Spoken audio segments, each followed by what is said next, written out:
ठीक इसी पर बात करेंगे कि all India Muslim personal law board गया तो सुझाव देने, लेकिन यूसीसी को उसने साफ तौर पर नामंजूर कर दिया। कौन कौन खास मेहमान हमारे साथ हैं? मेरे साथ विश्व हिंदू परिषद से विजय शंकर तिवारी जी हैं, राष्ट्रीय प्रवक्ता हैं। मेरे साथ कलीमुल हाफिज जी हैं, पॉलिटिकल एनालिस्ट हैं, एक चिंतक के तौर पर अल्पसंख्यक और मुस्लिम समुदाय के बारे में अपनी राय रखते हैं। मेरे साथ मुफ्ती शमूम कासमी हैं, इस्लामिक स्कॉलर हैं, सोशल रिफॉर्मर हैं। मेरे साथ अतीकुर रहमान साहब हैं, ये भी इस्लामिक रिसर्चर हैं।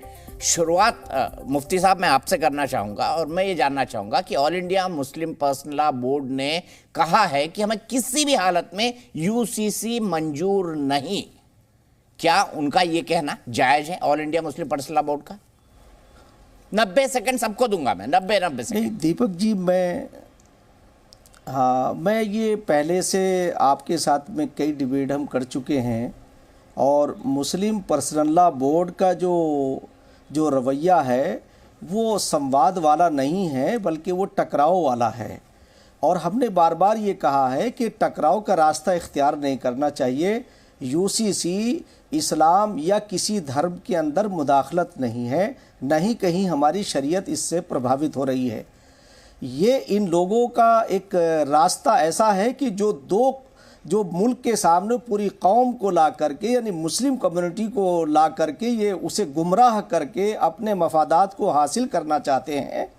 मैं ये समझता हूँ कि अभी हमारी 18 जुलाई को ख़ुद स्वयं जो है वो लॉ कमीशन के चेयरमैन से हमारी मुलाकात हुई, जो उन्होंने कहा कि ये किसी धर्म में मुदाखलत नहीं है। और यही हमारी मुलाकात आदरणीय बड़े यशस्वी होनहार मुख्यमंत्री श्री पुष्कर सिंह धामी जी से, जो सबसे पहला ड्राफ्ट तैयार कर रहे हैं, उनसे भी हमारी तफसील से बात हुई। हमने जब इन चीज़ों को जानने की कोशिश की तो किसी भी जगह किसी भी एंगल से ना मुसलमानों के ख़िलाफ़ ना किसी धर्म के ख़िलाफ़ कोई भी ऐसी चीज़ नज़र नहीं आई। तो मैं नहीं समझता हूँ कि मुस्लिम पर्सनल लॉ बोर्ड ये टकराव का रास्ता क्यों इख्तियार कर रहा है, और आखिर मुस्लिम पर्सनल लॉ बोर्ड का जो क्राइटेरिया है वो है क्या? यही समझ लेते आपके 90 सेकंड पूरे सबको 90 सेकंड मिलेंगे। मुफ्ती साहब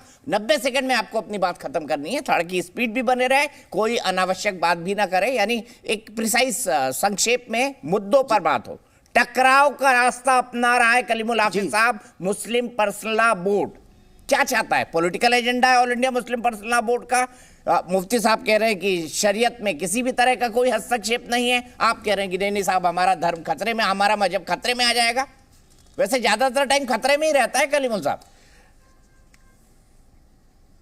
देखिए, मुस्लिम पर्सनल लॉ बोर्ड का स्टैंड वो है जो 21वीं विधि आयोग ने देशवासियों से 4,83,47,596 भारतीयों से सुझाव लेने के बाद जो अपना मत व्यक्त किया था, जो भारत सरकार को 185 पेज की रिपोर्ट पेश की थी, और उसमें यह साफ तौर पे कहा था कि भारत की विविधता को देखते हुए UCC neither necessary nor desirable. वही स्टैंड आज मुस्लिम पर्सनल लॉ बोर्ड का है। इसमें टकराव का सवाल ही नहीं है। सवाल तो यह है कि जब यूसीसी की बात कही और अभी 22वें विधि आयोग ने जब सुझाव मांगे, तो देश में अल्पसंख्यकों के अलावा जो आदिवासी समूह थे सबने उस पर ऑब्जेक्शन किया। तो इसी सरकार के एक बहुत ही सीनियर नेता सुशील मोदी ने कहा कि इनको इससे, यानी आदिवासियों को यूसीसी से अलग रखा जाएगा। तो जब सरकार एक बड़े समूह को, जो बड़ी तादाद है उनकी हिंदुस्तान में आदिवासियों को, उसको इससे अलग रखना चाहती है, तो फिर वो यूसीसी कहाँ रहा? तो सवाल सिर्फ इतना सा है कि जब 21वीं विधि आयोग भी कह चुका कि इसकी जरूरत नहीं है, खुद भारतीय जनता पार्टी के बड़े नेता सुशील मोदी ने कह दिया कि हम आदिवासियों को इससे दूर रखेंगे। उसके अलावा जितनी सहयोगी पार्टियां हैं भारतीय जनता पार्टी की, उन्होंने भी कह दिया हम इसके खिलाफ हैं। और जितने अल्पसंख्यक समुदाय हैं, चाहे क्रिश्चियन हो, चाहे सिख हो, चाहे मुस्लिम हो, सब ने एक आवाज में कहा कि ये देश के लिए खतरा है। आदिवासी समाज ने भी नहीं कहा। गलत बातें मत बोलिए कलीमुल साहब, ठीक है, गलत बातें मत बोलिए। सर शिरोमणि अकाली दल ने कहा, आदिवासी समन्वय समिति में 30 संगठन है झारखंड के, उसको झारखंड के गवर्नर के सामने उन्होंने धरना दिया और धरना देकर ज्ञापन पेश किया, लेकिन मीडिया उनको क्यों नहीं दिखा रहा, हम हैरान है।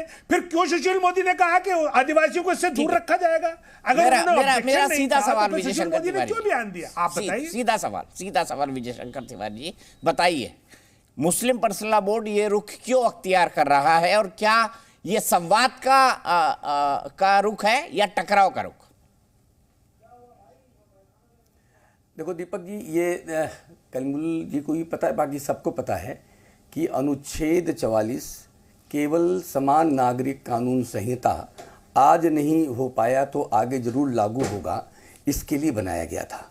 और ये संविधान ही अधिकार देता है देश को कि देश में एक समान सारी व्यवस्थाएं होनी चाहिए, एक साथ सारा कानून होना चाहिए। अब ये बताइए कि इसमें है क्या, चाहे विवाह का विषय ले लीजिए, चाहे विच्छेद का विषय ले लीजिए, चाहे भरण पोषण का विषय ले लीजिए, और चाहे विरासत का विषय ले लीजिए। अब ये कहते हैं कि धार्मिक विषय है, ये धार्मिक विषय पर जो चर्चा करते हैं, आपका अनुष्ठान कैसे करना है, कैसे पूजा पद्धति है, इस पर तो कोई उसमें विषय ही नहीं है समान नागरिक कानून में। अब विवाह सामाजिक मुद्दा है, इस सामाजिक मुद्दा धर्म कहाँ आड़े आ गया? विरासत ये सामाजिक मुद्दा है, इसमें कहाँ से धर्म आगे आ गया? भरण पोषण ये सामाजिक मुद्दा है, इसमें धर्म कहाँ से आ गया? तो इस प्रकार के जो विषय हैं उनका धर्म से कोई लेना देना नहीं है। इनको केवल एक जिद लेकर के भारत में भारत की व्यवस्था को अव्यवस्थित रखना, ये इनकी जरूरत है। मैं तो ये कहता हूं कि जब हिंदू कोड बिल लाया गया था, और हिंदू कोड बिल से भी बहुत सारे लोग इस बात से असहमत थे कि ये कोड बिल नहीं लाना चाहिए, इसके बाद भी कोड बिल लाया गया। कौन लाया? नेहरू जी लाए, जबरदस्ती लाए। लेकिन जब ये मुसलमानों के लिए समान मुस्लिम पर्सनल की बात की गई तो ये विरोध कर रहे हैं, इसलिए नहीं हुआ, आज तक ये लटका हुआ है। मैं कहता हूं कि किसी भी देश में अलग अलग कानून क्यों होने चाहिए, उत्तर हो चाहे दक्षिण हो, चाहे पूर्व हो, चाहे पश्चिम हो, होने चाहिए, झूठ बोलने की झूठ। ठीक है, 90 सेकंड, आपको 5 सेकंड पहले टाइमर बताता है कि आपके खत्म होने वाले, सेंटेंस खत्म कर दीजिए, मुझे कोई दिक्कत नहीं है, वहां तक हम आ जाते हैं। जी न्यूज़।